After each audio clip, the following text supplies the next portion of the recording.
अहो विकतची नाहीये, घरी तयार केली आहे. पाणी सुद्धा आणि पुरी सुद्धा.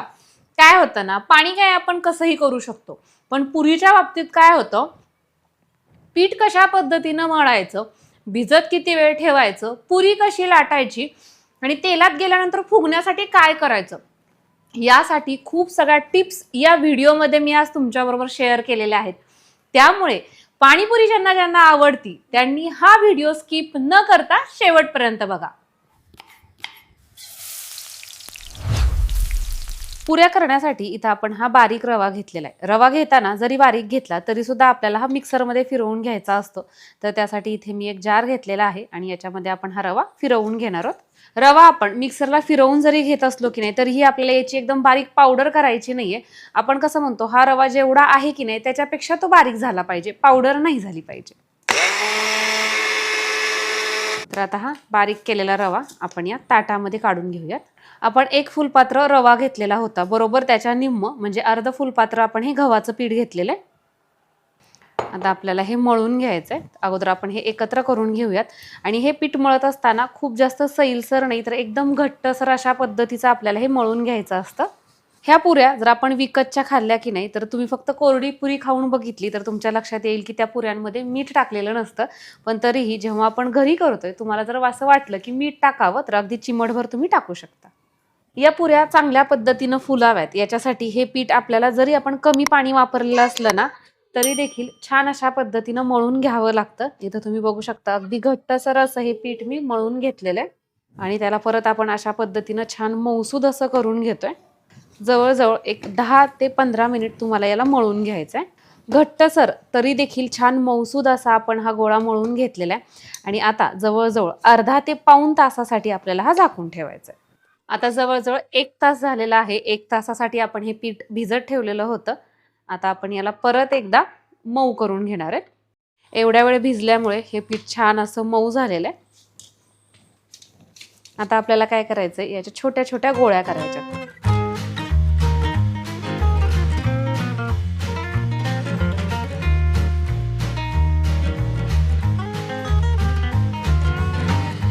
पुरी खूप मोठी नाही तर अगदी अशी छोट्या छोट्या साईजची हवी आहे, तर त्यामुळे असे छोटे छोटे उंडे करायचेत का. आता एक एक पुऱ्या करत बसणं खरं तर खूप कंटाळवाणं आणि खूप जास्त वेळ खाऊ अशा पद्धतीचं आहे.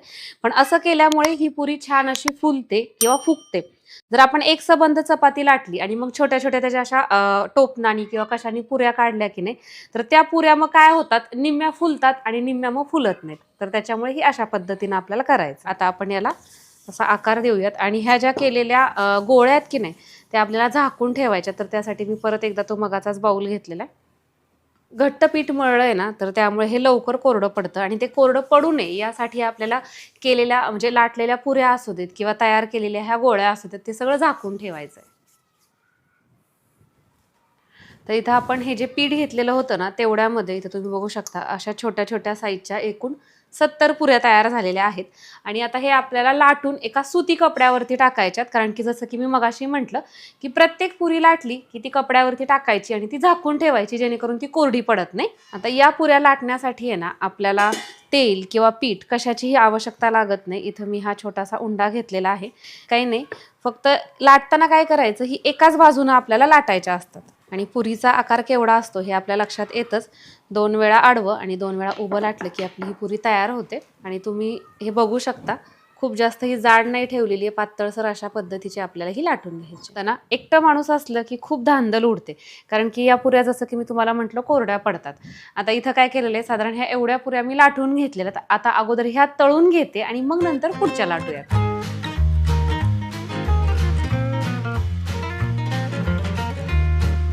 पुरी तळण्यासाठी तेलाचं टेम्परेचर आपल्याला हे चांगलंच गरम करून घ्यायचंय. म्हणजे काय होतं, तेलात टाकल्याबरोबर आपली पुरी फुगते.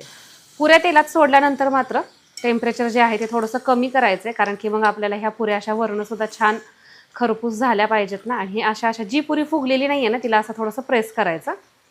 इथं तुम्ही बघू शकता आपण तेलामध्ये जेवढ्या पुऱ्या सोडल्या होत्या, एकतर सोडताना सुरुवातीला पहिल्या बॅचला तरी थोड्याशाच सोडायच्या, कारण की तेलाचा टेम्परेचरचा सुद्धा आपल्याला अंदाज येतो आणि पुरीसुद्धा व्यवस्थित अशी तळली जाते. आता काय होतं ना, जे ठेलेवाले असतात त्यांच्या पुऱ्यांचा रंग छान लालसर असा असतो, तर तशाच पद्धतीनं आपण देखील मस्त खरपूस अशी ही पुरी तळून घेत आहोत, जेणेकरून ती जास्त वेळ आहे तशी कुरकुरीत राहते. काढून घेऊया.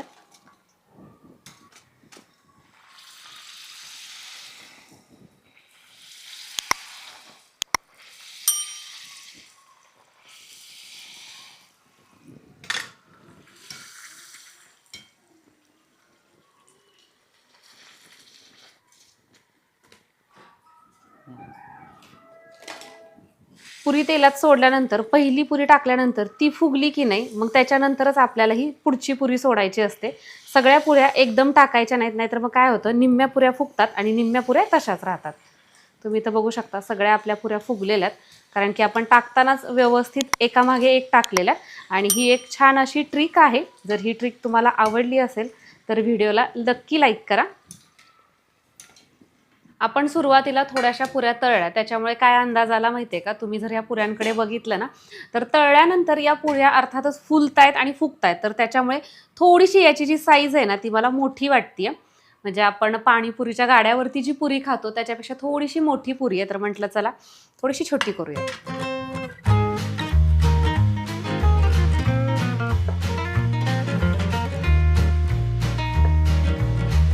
एवढी बस. आता याच्यानंतरची साईज मी एवढी ठेवलेली आहे.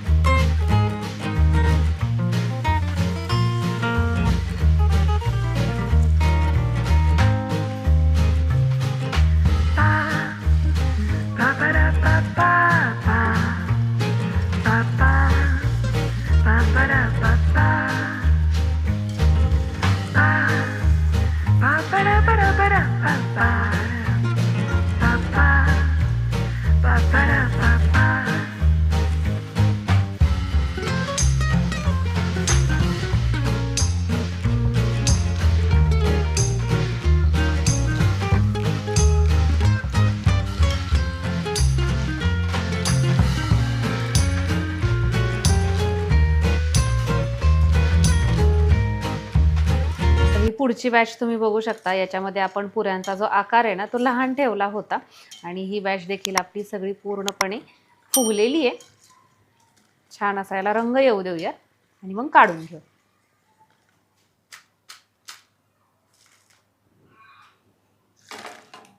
तर बघा, आपल्या सगळ्या पुऱ्या तळून झालेल्या आहेत आणि आपण म्हणजे जसं की तुम्हाला म्हटलं होतं की 70 पुऱ्या तयार झालेल्या आहेत आपण जे पीठ घेतलेलं होतं तेवढ्यामध्ये. तर एवढ्या सगळ्या पुऱ्यांमध्ये ना फक्त हीच पुरी अशा पद्धतीची थोडीशी अर्धवट फुगली गेलेली आहे. बाकी सगळ्या पुऱ्या तुम्ही इथं बघू शकता छान मस्त टम्म अशा पद्धतीच्या फुगल्या गेलेल्या आहेत.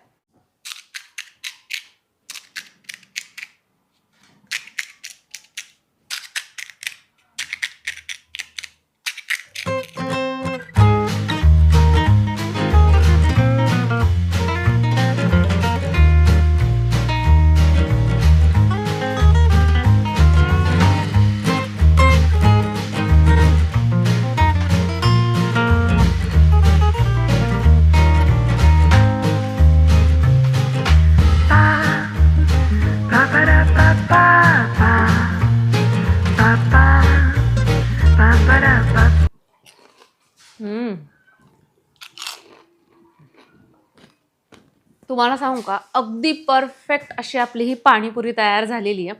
तुम्हाला एक टिप सांगू का, हे जे आपण पाणी तयार केलेलं असतं की नाही ते मस्तपैकी फ्रीजमधलं थंडगार असं पाणी घ्यायचं. त्यामुळे काय होतं माहिती आहे का, अगदी सेम ठेलेवाल्यांसारखी आपली ही पाणीपुरी चवीला लागते. चला तर मग आजची ही रेसिपी तुम्हाला कशी वाटली कमेंट करून नक्की सांगा. आणि हो, या पुऱ्या तुम्ही सुद्धा घरच्या घरी ट्राय करा आणि ट्राय केल्यानंतर कशा झाल्या होत्या हे मला कमेंट करून सांगायला विसरू नका.